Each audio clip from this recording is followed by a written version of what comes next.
I say Odontaspis taurus, everyone knows what I'm talking about.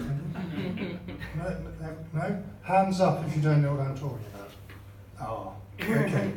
That's the scientific name for the sand tiger shark, also known as the ragged tooth shark.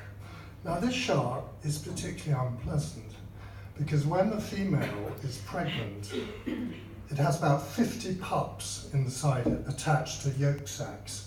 And the first pup, which is about 4 inches long, starts eating all the other sharks inside the mother.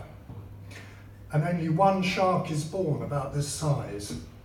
Now I'm an identical twin. You can see where this is going. And I've got a strange thing on my ribs, which no doctor has ever been able to explain. And it came to me in a flash of genius.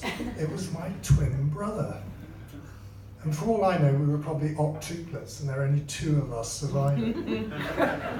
And as soon as we were born, we fought tooth and nail. I mean, the rivalry was appalling. But we weren't big enough to hurt each other until he cheated. When he's about 12, he started judo and karate lessons.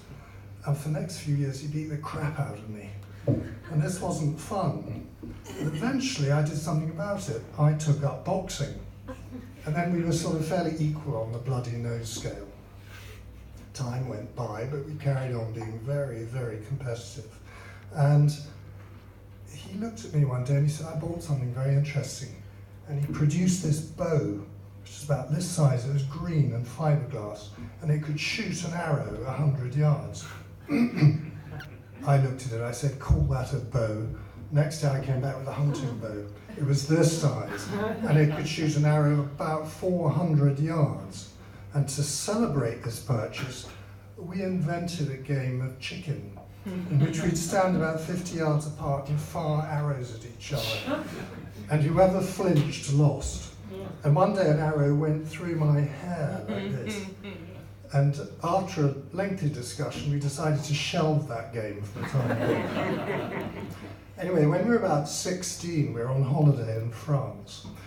And being a boy in those days, I started getting interested in women fairly late in life. I mean, I know most people these days by 16 are probably grandparents. But anyway, we were invited to this villa, and there we both saw this beautiful girl called Venetia. We both fell completely in love with her immediately. And at the end of the day, we were back in the house, and I saw my brother writing a postcard. And I said, what are you writing a postcard for? He said, oh, I'm going to invite Venetia out on a date. And I thought, silly boy. I was on the phone 2 minutes later, and I'd organised a date with her. Now, my brother wasn't very impressed with that. And he was a great scuba diver and spear fisherman. And the next day he came back with a harpoon gun he'd bought. It's about that size, and it had a great big thick elastic to load it. And I looked at it, and I said, silly boy. And I went to the shop, and I bought this thing called the Australian Shark Killer Spear Gun. And it was more than 6 feet long, and it had 3 enormous elastics on it. And it could fire a harpoon about 40 yards underwater. And to celebrate, we invented a new game.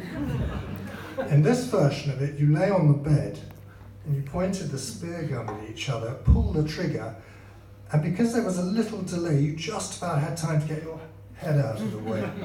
And we blew holes in the headboard of the bed. And one day he moved rather quickly for the door, and I followed him with the spear gun, and I pulled the trigger, and he just got the bathroom door closed in time, and it went through the door, and the door exploded.